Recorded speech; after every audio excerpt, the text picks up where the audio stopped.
Hello everyone and welcome to another video on 3Ps and games. And in this video we're going to be talking about the state of PlayStation business. This video is made due to the recent Sony business meetings.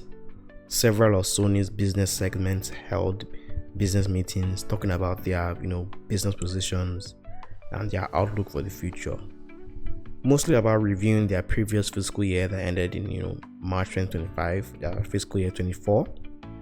So once again, this is the 3Ps and games. If you like videos like this, like, follow, and stay tuned for more. Now here's a brief video clip from President and CEO of Sony Interactive Entertainment introducing the presentation and just going over briefly the history of PlayStation and the importance of PlayStation business.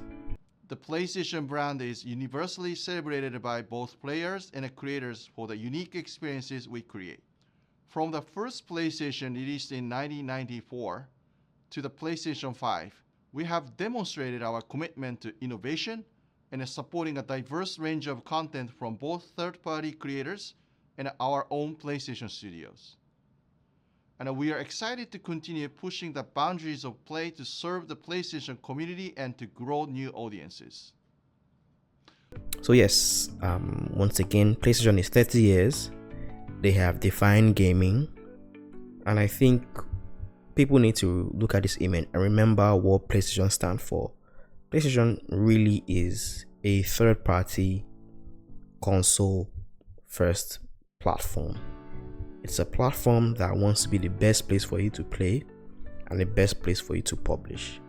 This is something they've been saying for a number of years now. It was in their previous business meeting slide, and I want everyone to keep that in mind as we go through the slides. PlayStation has always been about third party first of all. Many will say yes, in the PlayStation 4 generation especially, there was a lot of emphasis on first party games, but third party has been what PlayStation has been about. Many third-party games have seen success, from GTA to the likes of Street Fighter, and we have Final Fantasy, the FIFA games. Even Call of Duty has seen significant success on PlayStation, and I think that is testament to their platform business. And losing that platform business would not make sense. And the reason I'm saying this is that I think this needs to be emphasized, because a lot of people are speculating as everyone is moving multi-platform, but Sony is taking a different approach, a strategic approach, to ensure their platform remains strong. So from this slide we can see that their financial profile has been fantastic this generation. Essentially, they've made 13 billion in operating profits, record revenue, and we can see here from the operating profit, essentially, if you combine the generations from PlayStation 1 to PlayStation 4, they've made in the PS5 generation alone more than all those generations combined. That is a huge achievement, and that is something that they should be proud of. They've done well, and they've been able to sustain and maintain a huge and highly engaged platform. This is something that I think needs to also be repeated consistently. They'll use this language in this slide in different forms. Here we'll see consoles and beyond. We'll probably see games and beyond in some other places. But take note of this for future reference. Essentially what they're saying is they want to do well with their IPs and their platform. They want to do well with their games as well, and expand their games to other places like PC, movies, TV shows, and of course physical activities. So they want to capitalize on momentum. They have already established a leading position this console generation.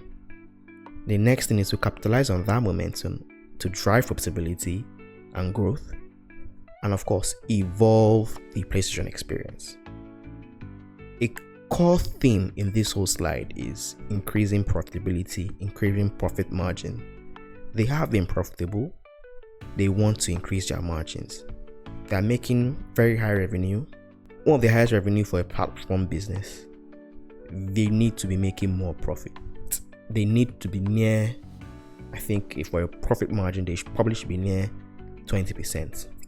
They are still below double digits. They're around 8-9%. They should be doing better. And I think going forward, that's going to be a main focus. It's scattered everywhere in the presentation. It's not obvious, but increasing their margins and ensuring more profitability is something that is very important to them, even though they're making record revenue and record profits. Now, how do they want to evolve the PlayStation experience? What is the PlayStation experience? The PlayStation experience is essentially what I said before. The best place to play games, the best place to publish games. They want to connect players with creators. Creators being publishers, game developers, anyone that loves games. Now, the PlayStation experience right now has over 124 million monthly active users. That's a lot of active users. Compared to Nintendo's 129 annual active users, they have these players every month. That is a huge, deal. They have over 4,000 plus creators, publishers, indie developers, everyone. That is a lot of people. And last fiscal year, they had, over 12,000 plus games come out. That is also a fantastic result. And this is actually a breakdown of what their first party shoot is about. World-class franchises. They want to, extend their capabilities, on consoles and beyond. Once again, we've seen that on consoles and beyond. Now they went through the platform section. The CEO of SIE went through this and briefly just talked about what are the important things the PlayStation platform business have achieved in the last fiscal year. And looking at this, we can see that the lifetime value for players has increased over generation. And there's one thing that stands out for me. I know that as a consumer, I've moved from just buying games on first party and third party games to being a subscriber for PS Plus service, and also one that is also considering to get Portal or Pulse Elite headset. So I know that my lifetime value is probably increasing the longer I stay on the platform, and I think that's something that they are trying to capitalize on. And you'll notice that they feature PS5 and PS4 heavily because they see them now as monthly active users, and they want to have this multi-generational strategy, so not just abandoning the previous console as time goes on. And I think Nintendo will benefit from that as well, to keep the Switch ecosystem alive and have that multi-generational strategy for Switch and Switch 2, which looking at their release schedule that still extends to next year, they are keeping that dream alive. Once again, the monthly active users 40% growth compared to fiscal year 2022. They've done well with playtime as well, so they've got equivalent playtime in terms of hours, annual game playtime hours 40% as well. We've seen that for the first time since PlayStation 5 launched, we've seen that PS5 has a significant number of monthly active users compared to PS4. And I know by the time GTA 5 comes out and many of the hit games that are coming out next year in 2026, this number will severely dwindle by the end of fiscal year 2025. We can also see that games and content has increased significantly compared to the PS4 generation, and live to date spend on the PS4 compared to PS5 has increased. Once again, you can see here 846 lifetime spend for most players, 27% on peripherals. The peripheral business has also done really well. More on that in other slides, but you can see here that there's a huge growth in peripheral business. The Portal, the headsets, they've done well in that regard as well, so give them. The content growing means that even though people say PlayStation 5 has no games, more people are buying games regularly, and more people are engaging with the platform. Of course, they are getting more PS Plus subscribers as well. The peripheral business is really doing well compared to previous fiscal years. The PS Portal has really helped them do better compared to previous fiscal years in peripherals. Console hardware is declining, but as expected. The console's been out for a couple of years now, so this drop is expected as time goes on. But we can see strong performance from content. They're selling more games, and subscription is growing. In terms of what the content actually is, we see here that more than half of the contents and games sold, DLC and whatnot, everything comes from ongoing and annual releases. So ongoing games, those like platform games like Fortnite and Roblox, and when it comes to annual games like Call of Duty, Assassin's Creed, college football, NBA 2K, Madden and the likes, those annual games also constitute a large chunk. We also see that there's a diverse catalog of best-in-class commerce experience that support breakout hits. So we can also see that even though those games take majority, like more than like 53% of the revenue, a lot of other games still contribute significantly to PlayStation bottom line, and that is quite remarkable. So 12k games, that's an estimate of total games sold on the PlayStation Store for the fiscal year 2024. That's a significant increase from the previous year. So we can see this increase over time. The PlayStation business is healthy and people are engaging and buying games. Once again, just a snapshot of subscribers, we can see that more people are converting to the more premium subscription services, PlayStation Plus Premium and PlayStation Plus Extra. So once again, I said the peripheral business, they've done really well with that aspect. DualSense Edge, Pulse Elite headsets. They also have the PlayStation Portal, which are all headset and peripherals that seem to be doing fairly well enough for them. Of course, they also had the successful launch of the PlayStation 30th Anniversary Edition console, which has done remarkable well for their platform business as well, which of course helped them achieve their hardware targets of 80 million PS5 as the fiscal year 24. Support their creators better, end of the day, just to ensure that they can have their platform being the best place to publish games and of course increase their profitability. So just a brief summary of what they've been able to achieve and how they've increased their player lifetime spend. But going to the studio business, this is where you need to start and really pick out from these single slides. All these three key steps focus on profitability of the business. Here's a clip of Hermen Hulst talking about the goals for the platform business. So now I'd like to move to the studio business. Totoki-san has said that the role of the PlayStation Studios has changed from that of a platform enabler and marketing tool to a profit growth driver. What has changed to increase profits? It's a great question. SAE Studio Business is now both the creator and the publisher of world-class gaming experiences, all while driving sustainable, consistent growth. And we do that, as always, through innovation and creativity. And we're doing this by focusing on our three key strategic pillars. The first is continuing our leadership in single player. Secondly, by building our capabilities in live services. And then also by growing our franchises into IP powerhouses. Now we have the core studios from the PlayStation Studio business. This is Sony Interactive Entertainment Studios. We know what many of these studios are, have lined up. We know Insomniac has Wolverine, Housemarque has Saros, Team Asobi is still working on Astrobot, maybe working on a new game.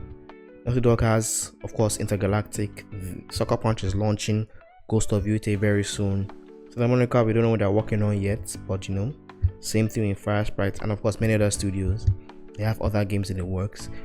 In terms of their releases, we also know that they have a strong first party lineup coming out in the next couple of months. So they have Ghost of Yute, Death Stranding 2 coming out, as well as Intergalactic and Wolverine hopefully coming out next fiscal year. Some highlights of their key first party software: Astrobot of course has been doing well, great achievement for last fiscal year, and hopefully Ghost of Yute and Death Stranding 2 will do very well this fiscal year. Sad that Concord is missing from this slide, but once again we have an outlook of their PC multi and console day and date multi-platform strategy for live service games. So Helldivers seems to be doing really well. Concord didn't do so well, so they've did a Thanos and snapped it from existence. Marathon supposed to release in this fiscal year. Hopefully it does well for them. I hope they're able to quickly sort out the whole artwork controversy and art style controversy with the artist and get the artist on board with the game, and that should solve whatever problems they have, and they should go into full marketing cycle as far as I'm concerned. But yes, Fair Game, not much about that. We'll get to hear more from them as time goes on. Helldivers seems to be doing really well. Strong monthly active users as well. Now we can also see here that they are strongly tracking how well their IPs are growing and want to capitalize and leverage on their IPs. So they have emerging IPs here. They are coming into tentpole, Astrobot, Helldivers, and Ghost. They are emerging IPs, not yet established as these ones, but they're doing well. Marathon and Fair Games are new IPs, and of course they have others in development like Intergalactic. So these are, they are tentpoles right now. Strong engagement, strong player engagement from these franchises, and there's a need to expand these franchises into more areas, and this is where the beyond comes in.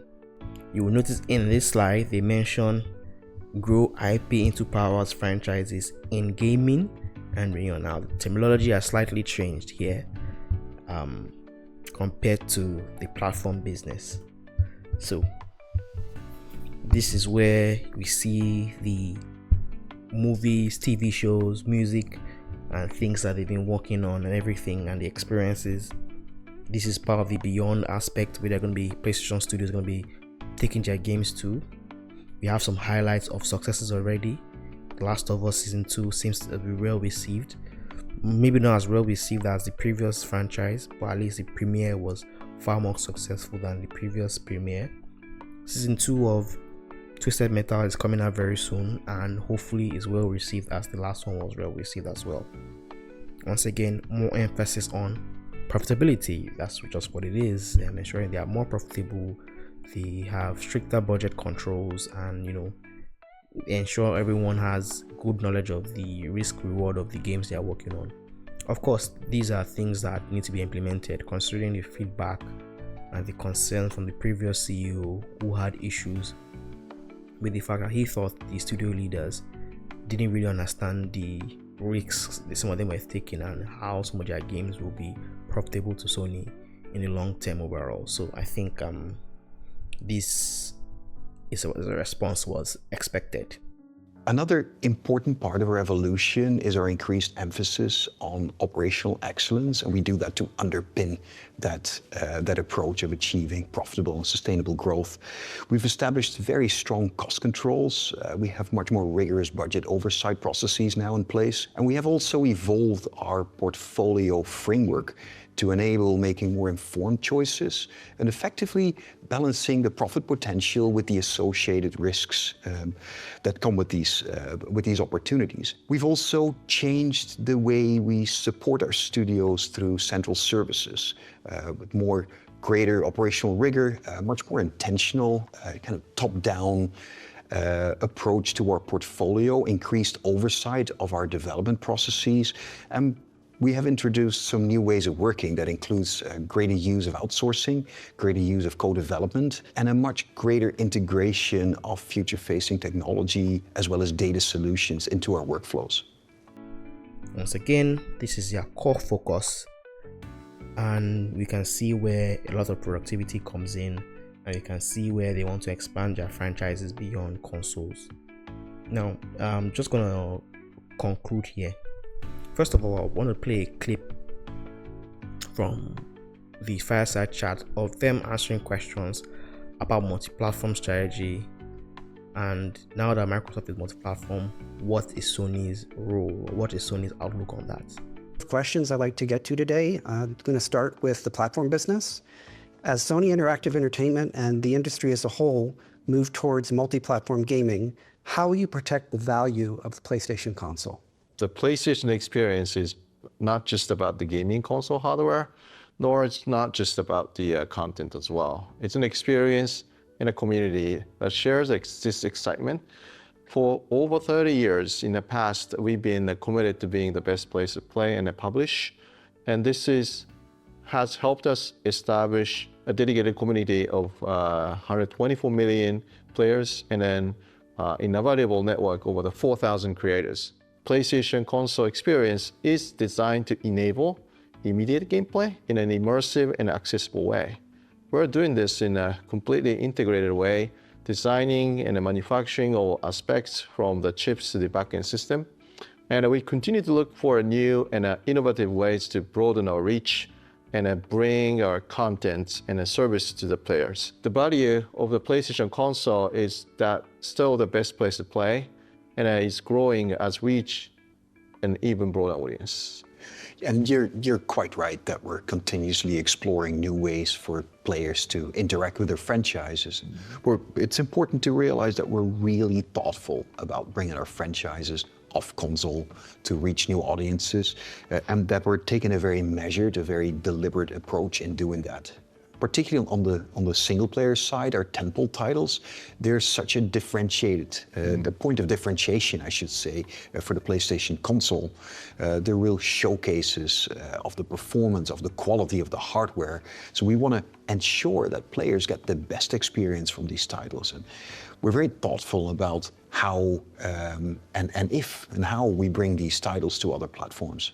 And then we need to constantly understand the players' patterns and the behaviors and ensure that we serve them appropriately.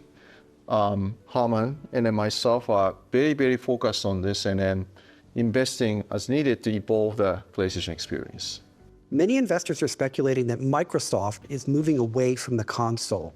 If that's true, is that good or bad for PlayStation? So we think that competition in the business is healthy and then pushes us to innovate. There are multiple participants who together drive the overall game industry. And while there are new engagement models being explored, we ultimately think this is a good thing. However, as I mentioned earlier, we are confident and committed on our current strategy. And there isn't an urgent need for us to pivot, but we will continue to monitor play patterns and invest appropriately as required. Now, we can see from this response, many will interpret this response as different or nothing has changed.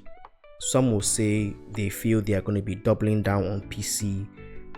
What I see here is a cautious and, clear strategy of how they want to approach things. The issue I have with Microsoft, and I had with Microsoft over the years, is that Microsoft strategy and execution has always been all over the place. They seem to know where they are going, but their execution is always, in my opinion, poor. I felt they had a strong start to the generation. I felt they had a core chance to capitalize and take some market share from Sony and Nintendo this generation, but they were poor in their handling of things and execution, and of course made them lose market share. And I think, in my opinion, it's time to exit the hardware business and let Nintendo and Sony be the competition to each other. That may be unfair, because I think having a competition to Sony in that premium space would be ideal and will ensure that us consumers get better deals, get better services. But I think in the long run, Microsoft may need to just exit, or if they're not going to exit, they will partner with other hardware makers, just like they are partnering with Asus with the Xbox ROG Ally, or the ROG Xbox Ally, whatever name they want to call it, something like this for Xbox Box, whatever. So I think that is the best course of action, because first of all, Sony will most likely keep releasing their single player narrative driven games on PlayStation 5 or PlayStation 6 first. Wait a year or wait 18 months, 20 months, whatever timeline they feel is comfortable before putting it on PC. And I think now they're going to be very cautious of how they do it. And there's one thing I've noticed when it comes to their PC games: very little marketing. As little marketing as possible. In fact, Spider-Man dropped without review codes, just landed. The PC specs came out the day before it got to PC, and Sony is doing little marketing, no fanfare, drop it, make as much money as possible as they can without spending too much. Now someone will say, oh, don't they want to make money on PC? Once again, I think people seem to misunderstand, and I'm confused why. Sony makes most of his money from third-party studios. Most of his money comes from third-party studios. Why should Sony give that up? What you're asking for is Sony putting all their games on PC and potentially getting players not convert to PlayStation 5, not convert to PlayStation 6, and just move over to PC. And then Sony loses that 30% or whatever revenue they are getting from third parties and selling games on their platforms. Why should Sony give that up? Because eventually, if Sony loses a chunk of their monthly active users, a chunk of their players to other platforms like Steam and Epic Game Store, because Sony is putting their games there and many players see the values of those stores as well, what it simply means is that people are expecting Sony's first party games to sell well on those platforms and make them more money. To me, that does not sound right, because what it means is that Sony is going to have to invest heavily in getting a lot of studios, a lot of content to be able to match what Xbox has now.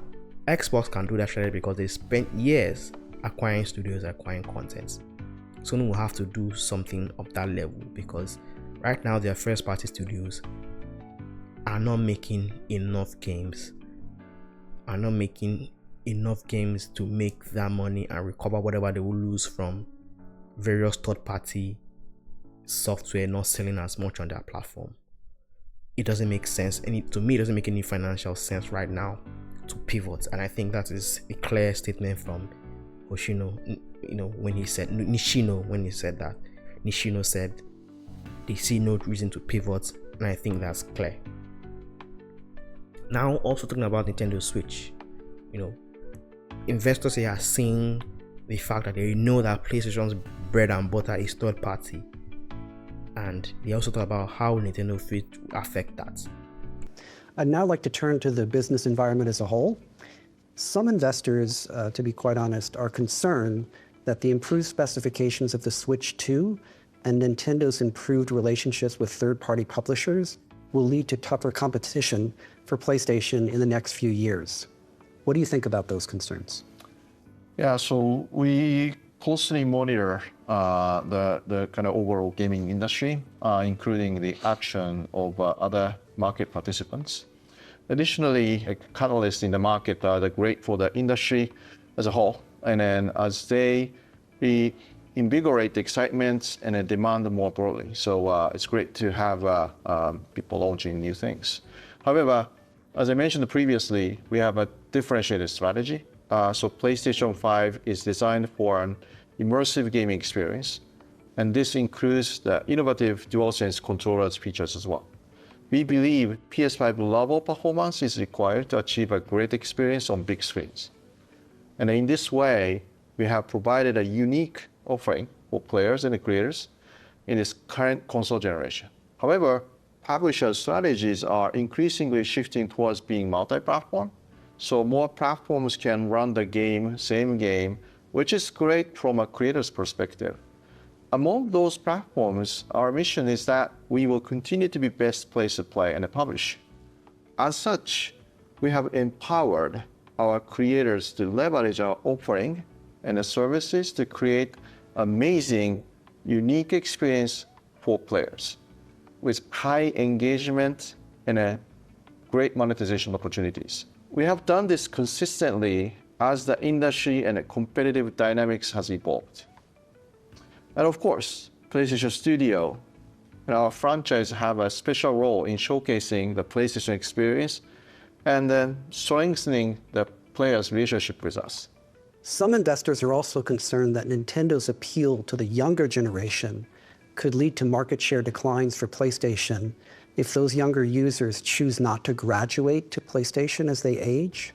What is Sony Interactive doing to increase its addressable market among younger users and its overall mix of users? The PlayStation brand and offering has resonated with a wide range of players over 3 decades now. And number of the users engaged on our platform continues to grow. By supporting such a large number of creators, we are able to provide the largest range of content available, catering to all demographics, geographics, and the play styles, etc. So we believe that by constantly investing in players' relationship with the brand and our relationship with creators, we will ensure we stay close to all players' hearts through that lifetime. Yeah, and so if I may add to that, so on the first-party content side, we're also reaching to a greater range of audiences more directly, including younger players with our first-party lineup. In addition to our franchises with more, I would call that multi-generational fan bases, such as Marvel Spider-Man, we also have franchises that appeal to a range of different player segments. Horizon is a good example. It's been very popular with female players. Astrobot from our lovely team Asobi in Tokyo has been a hit with children and adults alike. So we also continue to drive engagement with the PlayStation ecosystem and brand by bringing our franchises to new formats, film, television, and anime. Anime in particular is appealing to key younger audiences, so that's going to be very helpful for us. Now we can see from this clip that yes, they switched to the CEO of Sony Interactive Entertainment. He believes that PlayStation 5 currently is still the best place for premium experiences on TV or large screens. That is fine. May not necessarily be true every time, but he's kind of right. It's still the best place currently to play games on a large screen. And you don't want anything to erode that. I strongly believe that in their consoles and beyond strategy, their beyond is they're going to have maybe a stronger, more powerful hardware device that is a handheld that will probably be able to play everything right now that is on PlayStation 5. Maybe not PlayStation 5 games, probably stream PlayStation 5 games and probably stream PlayStation 6 games, but will play everything from PS4 downwards. Everything that can be downloaded from PS4 downwards, it will play natively on the device and the rest to stream. I think that just solves any challenges for them. Essentially, they have the portal already, so they can just do an extended portal 2 with more power that you can download some games locally, but you can stream the rest. Now it may not need to be connected with the PS5. It may just be add-on to the PS5, and it may also be its own separate device. And I think that is a fair scenario.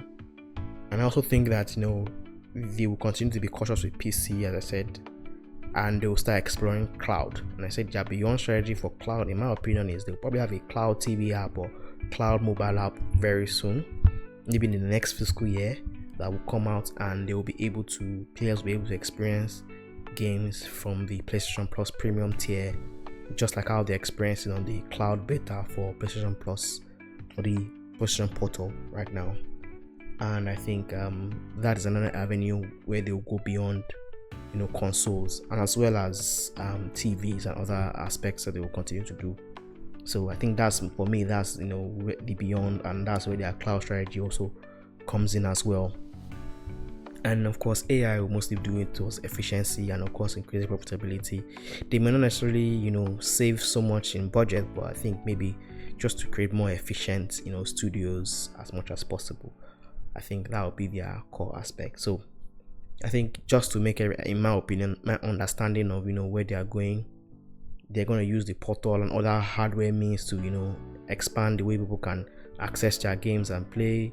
They're going to continue to be cautious on PC, on how they put their games on PC, to ensure that their PlayStation ecosystem is not being unduly affected. I think this strategy of 1 year or 12 months, whatever, I think that's where they should continue for now. And I don't think they should do day and date or 6 months or anything too close. They should keep it to a long time after the whole launch period has passed, and maybe they know that they may not see significant numbers in terms of software sales. from the console versions of those games. So yeah, I think that is where I will wrap it up now and say I'm looking forward to many of their new things.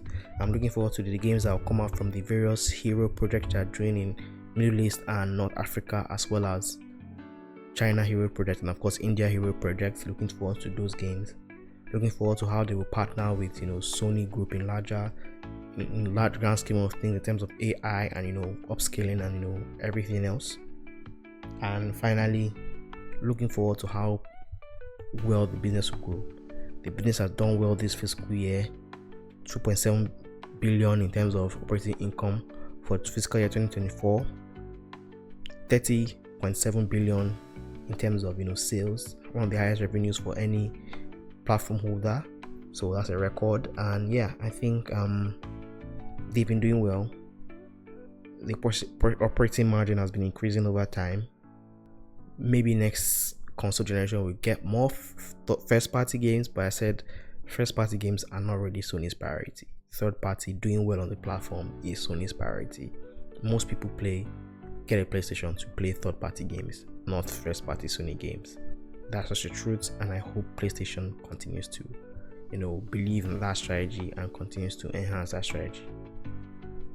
So thank you very much. If you like this kind of video, please like and subscribe, and drop a comment if you have any questions or queries. We'd love to engage with you and have discussions. Thank you very much. Once again, this has been the 3Ps and Games.